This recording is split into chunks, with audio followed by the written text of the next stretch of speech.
Hello, everyone. My name is Kristen Palacio. I am the president-elect of the Broward County Hispanic Bar Association. I have with me today Judge Robert Diaz. Judge Diaz, the Broward County Hispanic Bar and the Broward County Bar Association's Hispanic Lawyers Committee have compiled a series of questions to allow our viewers to learn more about you, as well as your path to the bench as a minority. And thank you for being here with us today. Thank you, Ms. Palacios. I'm very happy to be here. We're going to begin with a few questions regarding your background. Can you tell us when did you first join the bench, and were you appointed or elected to the bench? And tell us a little bit about that process. I was appointed in 1992.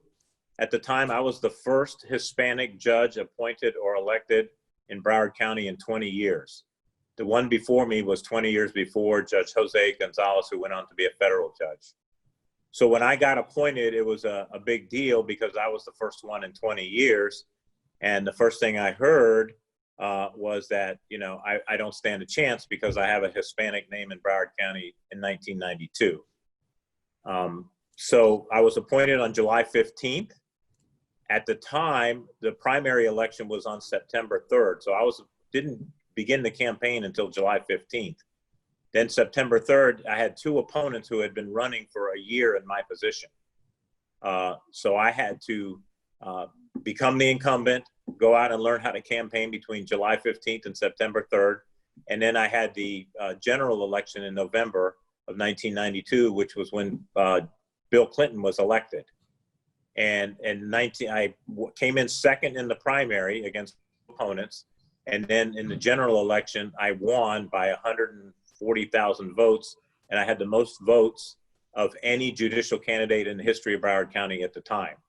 Mind you, there was only, I think, 500,000 people in Broward County at the time. Now there's over 1.2 million. Okay. And what division are you currently in? I'm in the county court criminal division doing misdemeanors, DUIs, batteries, and I've been in this position almost since the time I was appointed in 92. So it's like 27 years or 28 years, I think. Can you tell us what your family's national cultural background is and what your upbringing was like? Well, my parents were Cuban. My mom came over in 1949, I believe, and my dad came over around the same time. He was from Tampa. My mother was from Cuba, but my grandparents on my father's side were from Cuba. So my dad and her met while he was working at Pan American Airways, which was a big industry in Miami Springs at the time.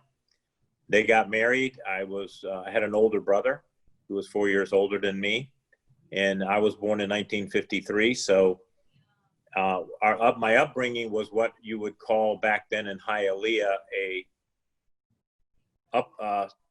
middle class upbringing or working parent upbringing. They both worked. My dad worked at Pan American, and my mom ended up working for a clothing company, sewing clothing at the time. Okay. And did you and your family face any challenges as you were growing up? And if so, what perspectives did you gain as a result of those challenges?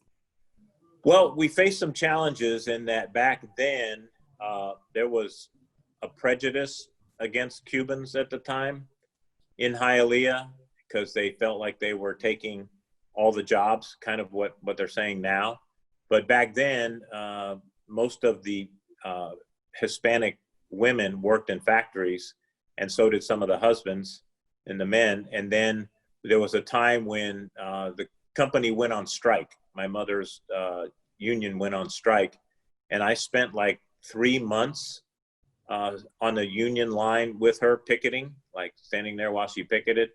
And so I got to see a lot of strange things at that time. I was a little boy at the time. It was during the summer, so I didn't have school. So we did a lot of picketing at that time, and I learned about labor relations, I guess, even as an 8 or 9 year old. And I saw the challenges that she faced because they weren't making any money. The union was paying like $20 a week, which was not much. And we had to survive during that time. That was one of the things that made me realize that you really have to work hard, because my mother did work hard.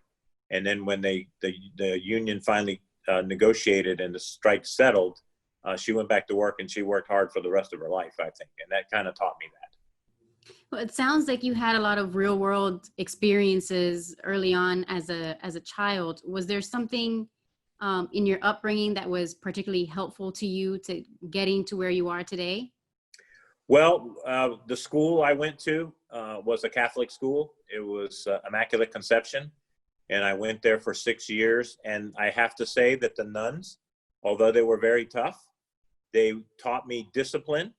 They taught me hard work. And the best thing they ever did was they taught me how to read very well. I was 3 or 4 grades ahead in reading because they taught me to love reading and like it. And they gave me the discipline and the reading to expand my education, and they gave me the discipline to actually apply it. And that was very helpful in my entire life, even until this day. Thank you, Judge. We'd like to focus your attention on a few questions regarding diversity. Do you believe it's important to have cultural diversity on the bench? I think it's very important because here in South Florida, there is a large diversity of cultures, and they all come to meet in the courthouse at certain times and in our regular daily lives. So some cultures have a lot of similarities and other ones have a lot of differences.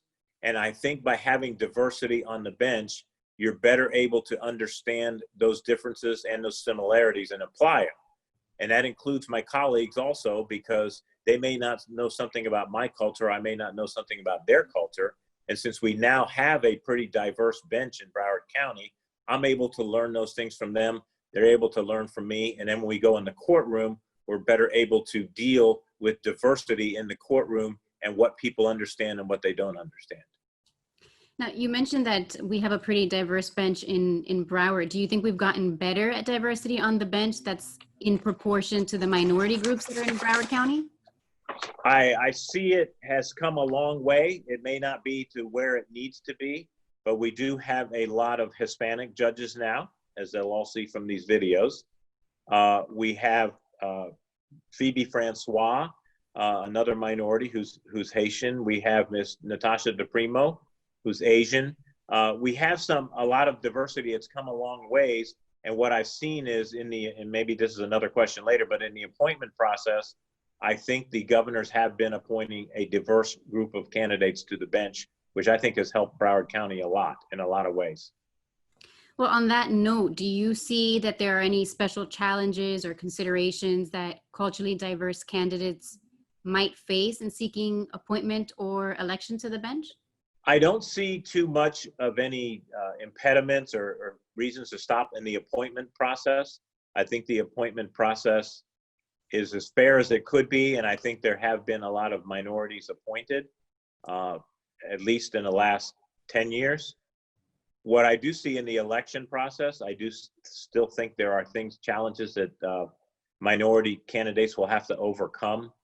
There still is some prejudice out there, some discrimination against minority candidates. It may not show its face straight out to people, but you hear about it when you're on the campaign trail. Since I've been on the campaign trail, you hear about it, and people talk about it under their breath, and they do things. So there are still challenges that they face, and there's a lot of divisiveness among even the minority groups themselves, but the electorate as a whole. There's a lot of divisiveness going on. And so those are things that they're going to have to deal with and come to terms with. But it is something that can literally be done. You just have to be yourself and be the disciplined, hardworking judge that you want them to know you're going to be. Thank you, Judge Diaz. We'd like to ask you a few questions on your specific experience in becoming a judge. Can you tell us what type of work you did before becoming a judge? For 8 years, I worked at a recreation park in Hialeah, which means that kids came to the park after school, and they came there during the summer, and they came there on weekends, and we would have organized sports. So I coached basketball, baseball, soccer, flag football. I was then also spent time helping the kids learn some things about sportsmanship and teamwork. After I left there, I was still in college, and it took me 9 years to graduate from college because I kept going and quitting and couldn't figure out what my major was going to be. But I then worked for a crisis intervention line called Switchboard of Miami. and we handled crisis line calls from the whole community in Dade County at the time. And anytime someone was in a crisis, they would call. I used to work the overnight shift from 12 to 8 in the morning. I used to work all the other shifts, and there was always people in crisis. I learned, I was a volunteer, and then I became a staff member, and I learned how to train people in passive listening. I learned how it is to deal with people in conflict and in crisis. And I think that's helped me a long way here in court, because when people come to court, a lot of times they are in a crisis and they have to depend on the lawyers to show them how to get out of it. And they have to count on the judge being fair. So I've learned a lot. I've learned to listen. I learned a lot about diversity at the time, because back then it was the 1980s and the LGBTQ minority was just coming out. And I manned a gay hotline, it was called, where I had to get some training and learn about the diversity of that group. And I think that also helped me a long way in dealing with diversity with any group. Taught me tolerance and understanding and talking, because that's what you have to do to understand. Thank you, Judge. Can you tell us what motivated you to change paths and become a judge, and what continues to motivate you now to continue as a judge? Well, what happened was, back in 1992, my wife at the time said to me that they're looking for a Hispanic judge in Broward County. Why don't I go do it? And I said, well, no, I'm a public defender. I'm helping people all the time. I like what I do. And she said to me, well, you know, if you become a judge, you can help more people. And I thought, hey, maybe that's true. So I went and spoke with a couple of people and got my bearings, and I put my name in to become a judge. I knew I would be the first Hispanic. I was the only, I think there was one other person Hispanic in the list that we put in. So after 3 times going through the governor's or going through the waiting process or the nomination process, I was sent to the governor, and I was appointed in 92. So the thing that changed me was I always want to help people. And when somebody told me I can help people more if I'm a judge, I said, okay, that's what I want to do. And I found that to be very true. I've been able to branch out and do a lot of things, both in the community and in my job as a judge on the bench. I've been able to help a lot of people. So we have your wife to thank for putting you on the bench long ago. Yes, definitely. So we all have this vision of what we expect we're going to encounter when we become a judge. When you became a judge, is it what you had expected it to be? The thing that I found that was not what I expected it to be was how exiled you are. You're kind of like solitary, like people, you don't get to talk to as many people as you used to. And when they do talk to you, they look at you in a different way. Your friends, even your friends, change a little bit. They don't know how to address you in public. They don't know if you're still the same person that they can tell a joke to. They get a little bit nervous around you. And then there are young lawyers who look at you as a judge and think you have the answer to everything, and everything you say is going to be brilliant. And I found that a little bit disconcerting, because they would look at me as if I went to a function and there was a group of young lawyers and I went up to introduce myself, they'd all stop what they're doing and put their drink down and look at me and think I was going to say something brilliant. And I would say something like, are you going to watch the Michael Jordan play tonight? And they were like, what? And so I had to get used to the way they look at you as a judge. And I found out that you really have to work hard at not letting that expectation change the way you are. Because if everybody's always laughing at your jokes and telling you you're great, you might start to believe it. So you have to work counterintuitive to that and make sure you don't let that go to your head, and make sure you're still the same human being you are when you became a judge. But it was a change. It definitely was a change for me. Judge, what was it like being a Hispanic judge when you first started out? Well, since I was the only one, it was different, and people used to talk about it all the time. And then I think Judge Lee was the next Hispanic judge, but he didn't have a Hispanic last name. So a lot of people didn't know he was Hispanic, so they still thought I was the only one. And I guess they expected something different from me, and you can't really be sure of people's expectations. But they would come to court, and I guess they thought I was still going to be a public defender and let all the defendants out of jail all the time. And they say, Judge, come on, you've been in my position before. And I said, yeah, I know, but I'm in a different one now. And they said, what do you mean? I said, yeah, I have to see what's safe for the community and what to do. So I have to change my thought process a little bit. And when I was a Hispanic, I still had some of those things that were being said that had been said on the campaign trail. A lot of things you see are Fernandez, Diaz, Suarez, it's the same thing. And people used to say things like that all the time. And it was a little disconcerting because as a judge, you can never say what you really think. So you always had to give the polite, calm answer when they would say things like that. So that was kind of hard to deal with. But that's how it was. It's gotten a lot better now. I do see a lot of my colleagues are Hispanic also. We talk about it amongst ourselves all the time. The last time we had this behind the gavel thing was a really great event where we all got to hang out together all at the same time. So yeah, it's gotten a lot better, and it's not as isolating as the first Hispanic judge when I first got on the bench. Well, it's good that you have that support amongst yourselves now. Yes, a lot. Do you think that anything has changed with respect to being a Hispanic judge since you first joined back in '89? It's changed in that it's become more, I don't want to say common, but there's more of us. So when there's more of us, it's hard to single us out one by one. And I think that's created a little bit of camaraderie amongst ourselves. And we have also kind of bonded with the other minority judges. And we're all very friendly, and we all like to hang out when we ever have a chance to. Of course, we don't anymore. But when we used to be able to hang out, it was fun. And we learned a lot about each other, and we got to know each other pretty well. So it has changed in that there's more minorities on the bench, and there's more camaraderie, and you feel less singled out than you used to feel. Have you experienced or witnessed discrimination against minorities in your lifetime? And if you have, what have you learned from those experiences? I have experienced discrimination a lot of times. When I was younger in Hialeah, there was a large influx of Cubans coming in when I was there. In fact, I remember all my mother's relatives coming over when I was probably 6 years old, maybe. I was 7 years old, 1960. And we had a lot of kids come into Immaculate Conception who did not speak any English, and they were in there, and I felt bad for them because the other kids would make fun of them, and I would always translate for them and try and help them. And I saw a lot of discrimination in that way.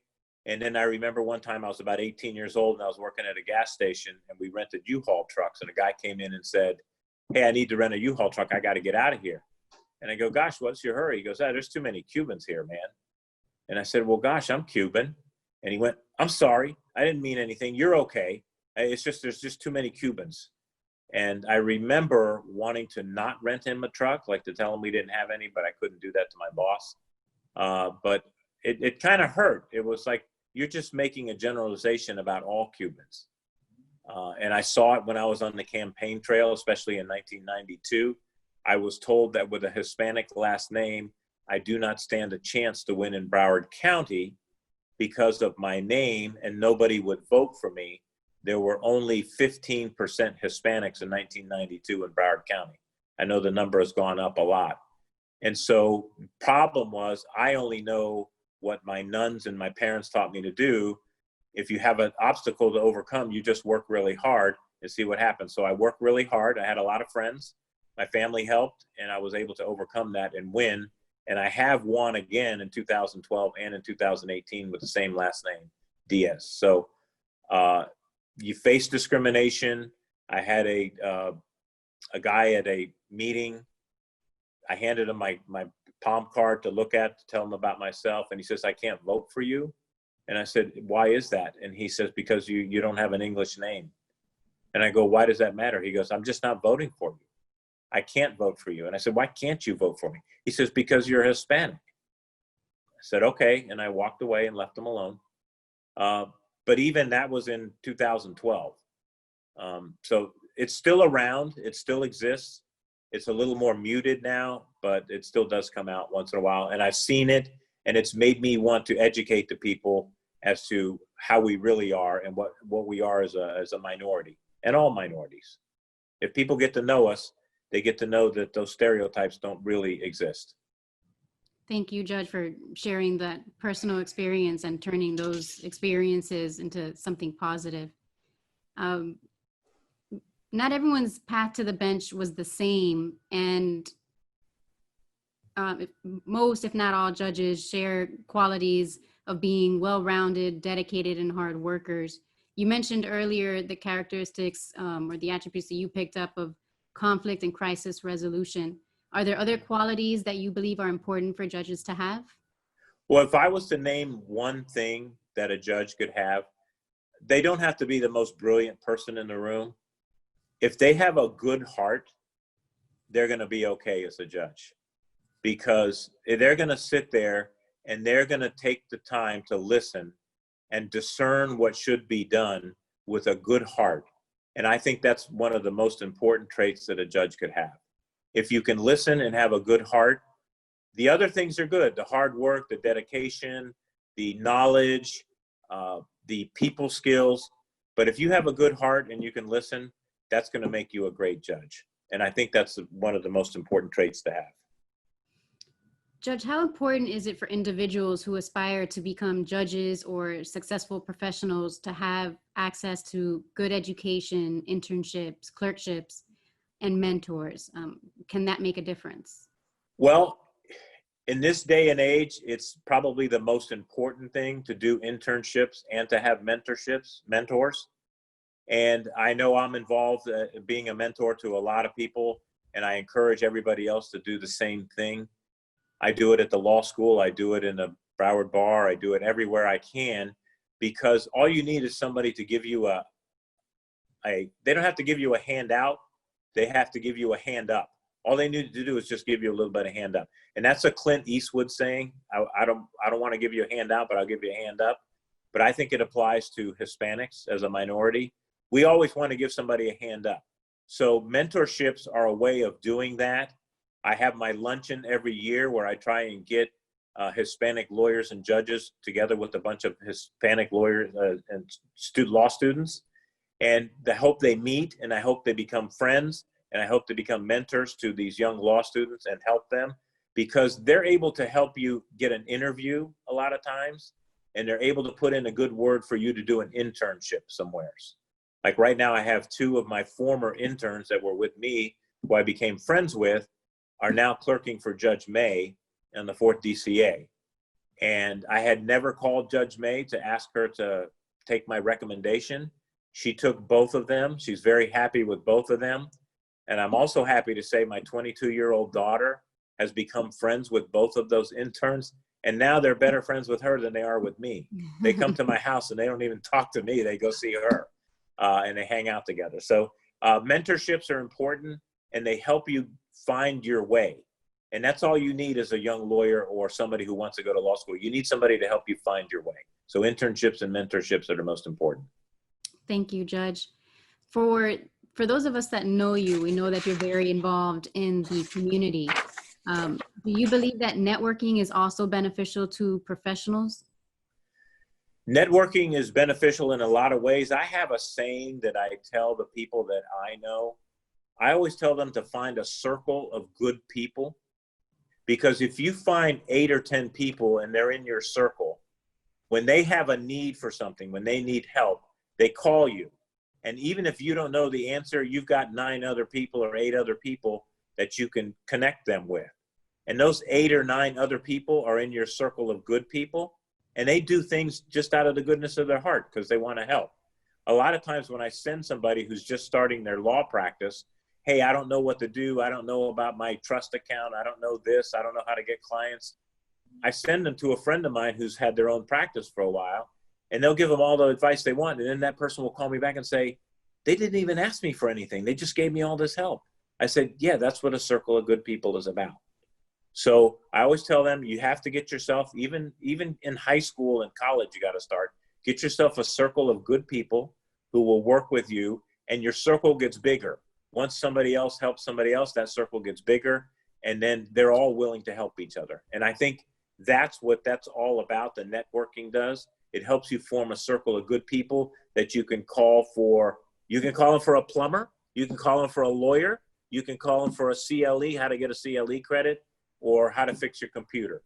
But those are all people you can count on who are always willing to help you and anybody you send to them.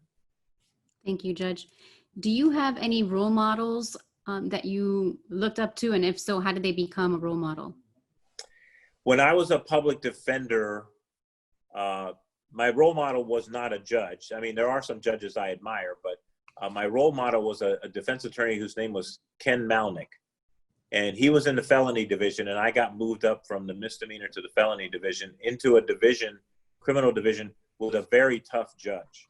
He was known throughout the courthouse for being the toughest judge in the courthouse. And the first day I walked in, my mentor, who became my mentor, Ken Malnick, said, "Bob, if he gives you a hard time, stand up to him. Then he won't bother you anymore." And I said, "Are you serious? Stand up to him? I just got here." He goes, "No, you need to stand up to him." So I did.